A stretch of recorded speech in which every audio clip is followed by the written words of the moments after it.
สบายดีพี่น้องวัดสกูสุคนงามมื้อเช้าเด้อพี่น้องเด้อ7 โมงเช้าพี่น้องเอ้ยฮดพักฮดหมี่แล้วเรียบร้อยให้น้องบอลเป็นคนฮดพี่น้องเอ้ยฮดพักกระดังพาย1 ข่าวพี่น้องเลยฮดพักฮดหมี่1 ข่าวแล้วก็สิเอาเครื่องออกมาปั่นพี่น้องอ้นแล้วก็สิจ้ามนี่เพราะว่าอ้นเฮ็ดเมื่อคืนนี่เองนะพี่น้องอ้นเฮ็ดเมื่อคืนนี่อ้นสิมาจ้ามพี่น้องจามแล้วก็สิแล่นออกไปซื้อฮอทดอกพี่น้องเลยกับลูกซีนเนาะเท่านั้นแหละพี่น้องก็ซื้อผักเสริมหน่อยนึงอ้นจะมาคิดตัวนี้ก่อนพี่น้องคิดตัวเครื่องที่อ้นซื้อว่านนี่เนาะพี่น้องเนาะ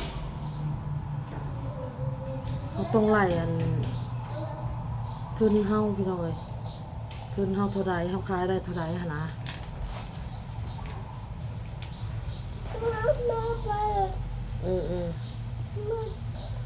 เห็ดลู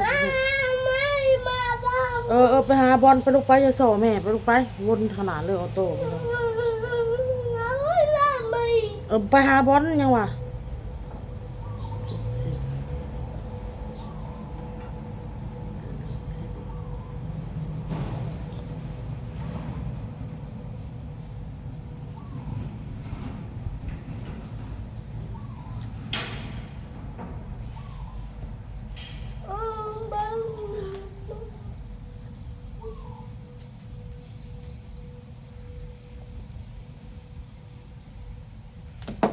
เราต้องเขียนเป็นมือใหม่ไปเลยอีกบัดนี้พี่น้องเลยเขียนหน้าใหม่ไปเลยบัดนี้เมื่อนี้อ้นสิไปซื้อยังอ้นก็จดไว้หลังจากซื้อมาเลยซื้อตัวนี้หมดเท่าใดเนาะพี่น้องเนาะ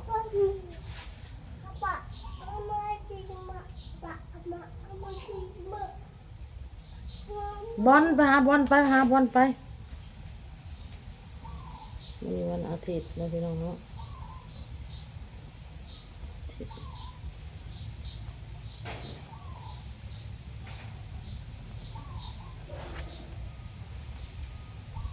เขียนไว้แบบนี้เลยพี่น้องก็สร้างกับบทชื่ออ่อนพี่น้องเลยแต่ละมือเพราะว่าเมื่อคืนนี่ดึกแห้งเมื่อยพี่น้องอ่อนก็ได้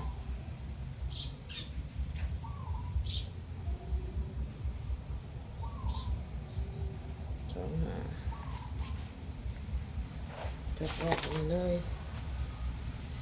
แล้วเขาก็มาบอกตัวนี้แบบนี้ค่ะใส่กันจนรวมมันนี้เขาขายได้เท่าไหร่ก็จะปุ่มเนี่ยพี่น้องอ้นก็มาจามเด้อพี่น้องเด้อก่อนอื่นมื้อนี้ก็มี FC เด้อพี่น้องเด้อ FC เพิ่นนั่นอุดหนุนเนาะพี่น้องเนาะเพิ่นอุดหนุน200 บาท FC อยู่ฝั่งไทยแล้วก็พี่สาวคนสวยก็พี่เลียมเนาะพี่น้องเนาะพี่เลียมเพิ่นอุดหนุน300 บาทพี่น้องอุดหนุนจากปลาหมึกกับลูกชิ้นเนาะพี่น้องเนาะแล้วก็ FC อันที่เพิ่นอยู่ไทยเพิ่นอุดหนุนมา200ให้เทอร์มน100แล้วก็ให้ปลาหมอนเพิ่นว่าให้ปลาหมอน50 บาทแล้วก็ให้น้องทอง50 บาทเพิ่นว่าเนาะขอเครื่องขายเป็น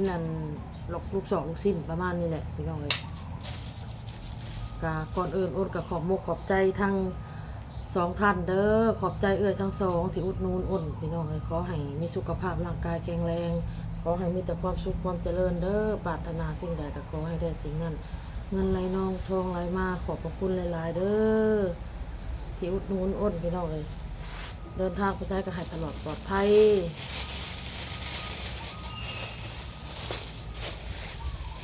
คุณหลายๆที่อุดหนุนพี่น้องเลย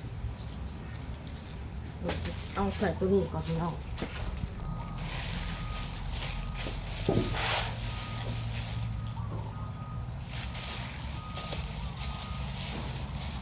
หนึ่งข้าวซุกแล้วเรียบร้อยแล้วกับพอดีพี่น้องเลย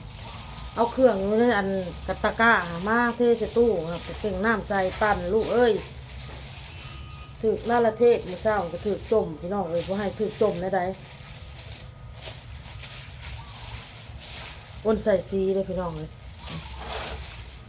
ใส่ซี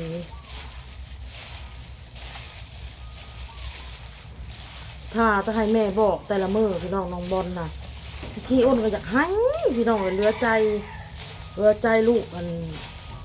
บ่จื้อนะแม่สอนน่ะ กันว่าพืชกับไผ่คือกันนางไผ่หนึ่งเข่าเมื่อวานนี่ซื้อกับไผ่มา2 กับเอาไปให้เพิ่นนั่นไปดังไว้อยู่นอกนะกับหนึ่งกระถิ่มเลยปะเลยหาบ่เห็นเลยจะไปน่ะ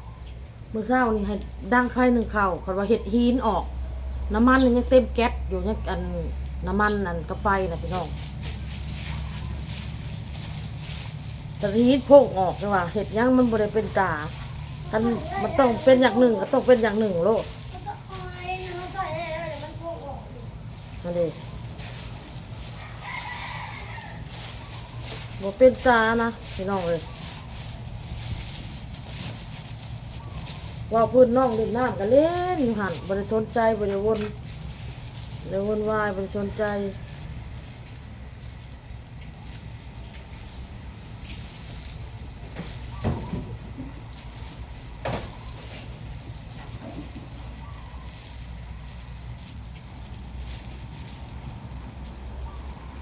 ที่เลี้ยงเพิ่นก็อุดหนุนปลาหมึก40 ไม้พี่น้องเลยลูกชิ้นน้ำแน่ทั้งปลาหมึกทั้งลูกชิ้นจ้ามันแล้วก็สิไปซื้อลูกชิ้นกับอันน่ะฮอทดอกพี่น้องอ้นก็ได้กับพักตื่มอีกพักเสริมจ้ามเฮาก็สิเพราะว่าอ้นเฮ็ดตอนใหญ่ขึ้นแล้วอยู่เด้อ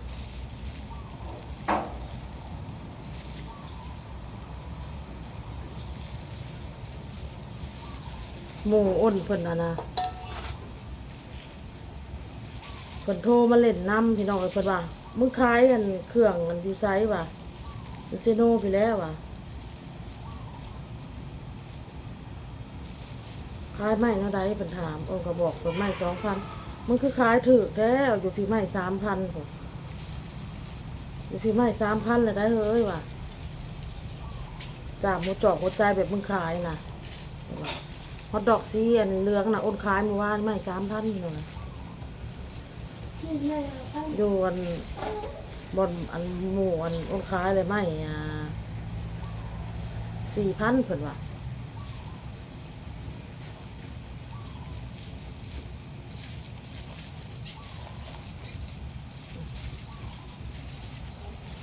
พี่น้องจะใส่ถุงมือมันนะแบบนี้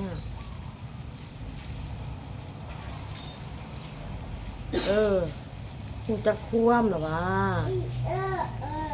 เป็นยังถึงหูจักควมพอจะให้เพิ่นอดข้าวพี่น้องเลยพอจะให้เพิ่นกินข้าวอุ่นวะพอสิดัดนิสัยเพิ่นหุงข้าวหุงน้ำแล้วแหละมันเปื้อนแหละเอาแพรมาเซ็ตอุ่นว่าค่ะมันเป็นน้ำเต็มแล้วบ่ลูกเรื่องแพงแพ้กับแพงลูกแพ้กับหักพี่น้องเลยแต่มันบ่ได้ใจมันเห็ดบ่ถึกใจเขาก็อยากให้เลยเก็บออกเด็กเก็บออก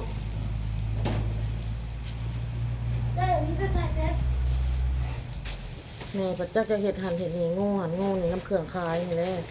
อยากให้มันไปออกให้มันได้ออกแต่เศร้าอะนะให้มันออกได้ไปออกไปไวๆมันจะขายเดี๋ยวทันคนซื้อออกไปช่วยร้านกับบ่ทันหมูซื้อคนก็เริ่มหูจักพี่น้องเลยคนกายถอกกายทางมากก็เริ่มหูจักหลาย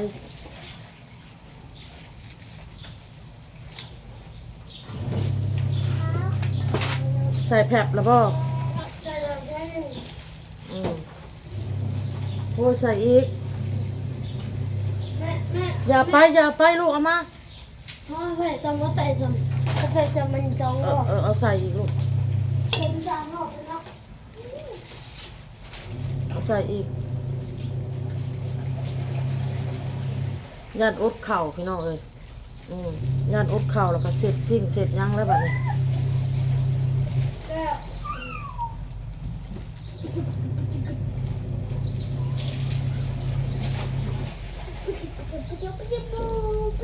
เห็ดตัวมือนี่ก็เห็ดเพื่อครอบเพื่อครัวพี่น้องเลยเห็ดเพื่อลูกแล้วอ้นก็ได้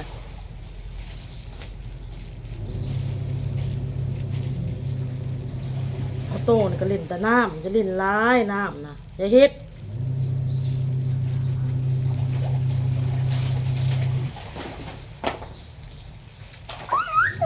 มาจุดนี่ด้วย พี่น้องไม้ละ2 บาทมีพักมีแก้วไอ้พ่อ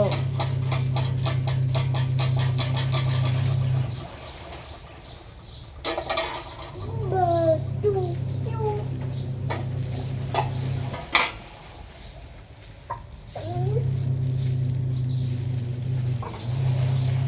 ชื่อทานเมื่อวานนี่ก็2 ซอบอุ่นนะมาดิออกบ่ได้แล้วบอลมาเอาน้องออกหน่อยไว้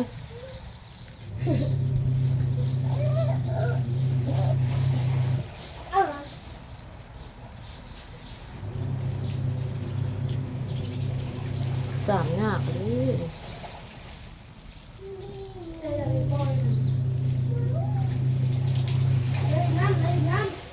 มาเล่นเทถิ่มเลยบอลน้ำในกระซ่ามาเทถิ่มรถมันเย็นพี่น้องจามมันเย็น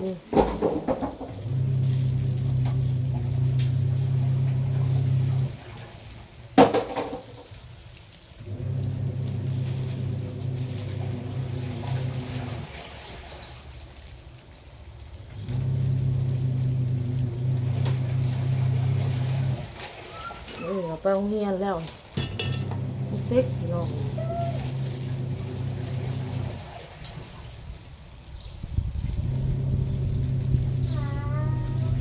เนี่ยลงตลาดมาซื้อมาเมี่ยนไปเสียนะพี่น้อง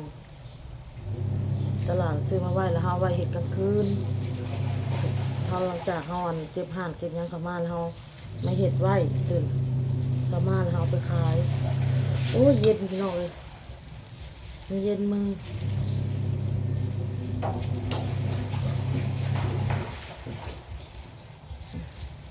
ไม้ละ2 บาทมีพลอยนี่ก็มีพลอยปัดเงิน บ้าไม่คอยเห็นอยู่นะทางหนาทางนะคะตรงนี้ดิออกมาเอาโตออกมา ปัดยากมากปะเคยไปสดจ้ะ เอ ตั อ ดเครื่องลูก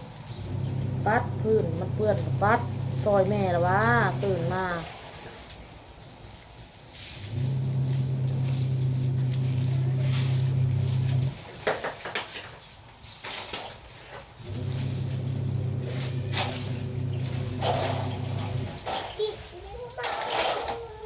โอ้ไปล่างก่อนดิบอลตายละเอาไป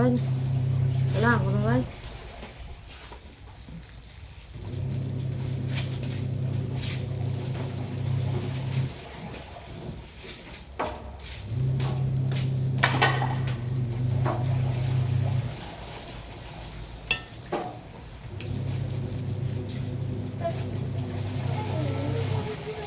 เคยได้ไงได้ไง พี่เยี่ยมเราหั่นเห็ดแล้วให้แจกคนพี่น้องเลยแจกคนให้คนกินแจกกันยายกันกินเด้อเราอะล่างก่อนให้อ้ายล่างก่อนให้อ้ายล่างก่อน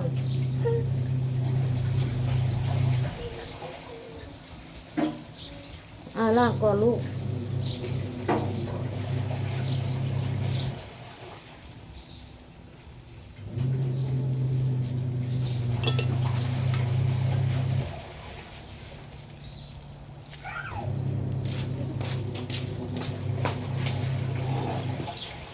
ขอบมุกขอบใจอีกทีนะทุกคนทุกคนคนกับพี่น้องเอ้ย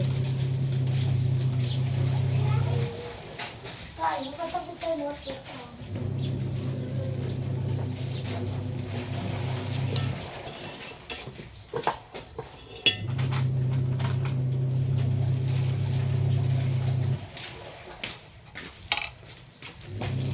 พี่กาเพิ่นก็แนะนำเฮ็ดในนั่นเด้อเฮ็ดในนี่เด้อพี่น้องเอ้ยแนะนำได้พี่น้องเอ้ย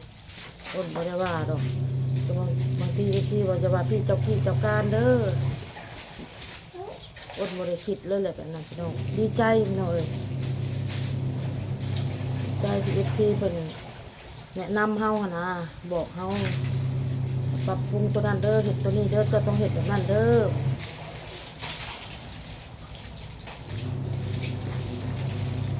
นี่พี่ก็ดีแล้วนึงพี่น้อง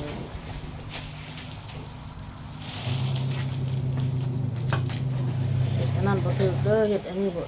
ดีเด้อ เดินไป อันนั้นเลยพี่น้อง คนนี้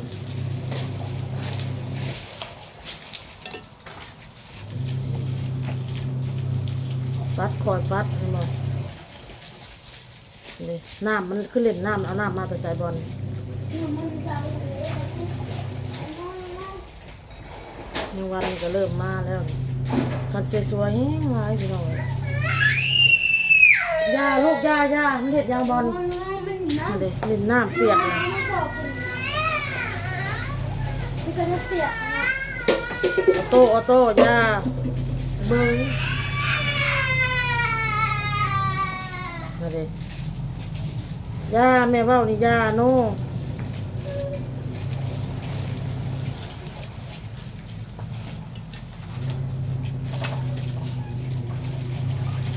ผมชื่อที่เปิดสิได้น้องกับจนเด็กพี่น้องเลย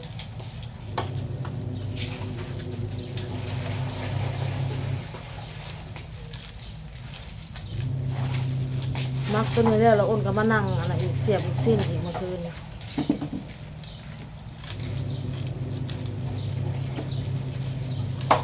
บอเต้โทรมากจนบ่ได้หับสายลาวพี่น้องเลยอ้นนะ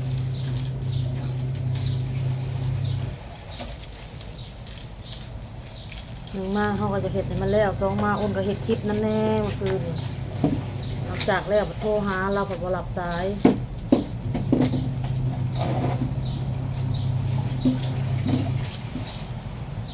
แต่จะเอาเหลือก็เป็นสีนะ ฮะ ว่าจะเอาเหลือก็เป็นสีนะ ใส่ซีลูกเอ้ยซีผสมอาหาร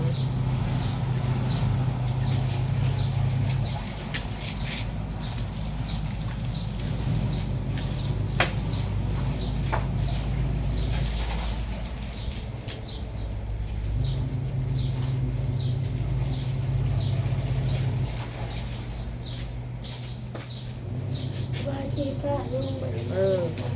จือไว้เด้อยินบอก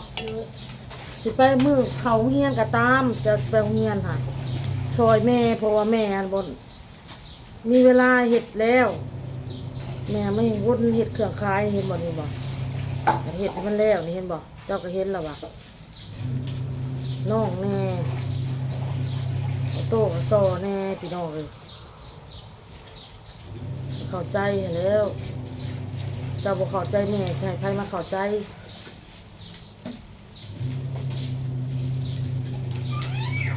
คลิปมันก็สิยาวเกินเลยพี่น้องเด้ออ้นก็สิไปแล้วพี่น้องก็นั่งจามอยู่นี่แหละเดี๋ยวมันแล้วพุ่นน่ะมันสิยาวขอบมกขอบใจ FC มันจะขู่ทุกคนที่เป็นกำลังใจให้เด้อพี่น้องเด้อที่คอยตักเตือนแนะนำนู่นนี่นั่นพี่น้องเอ้ยขอบมกขอบใจขอบพระคุณเมื่อทุกคนทุกคนก็ขอให้อยู่ดีมีแห้งโชคมาร่ำรวยเฮงปังๆพี่น้องเด้อสบายดีพี่น้องบ๊ายบายกดให้แม่นะลูก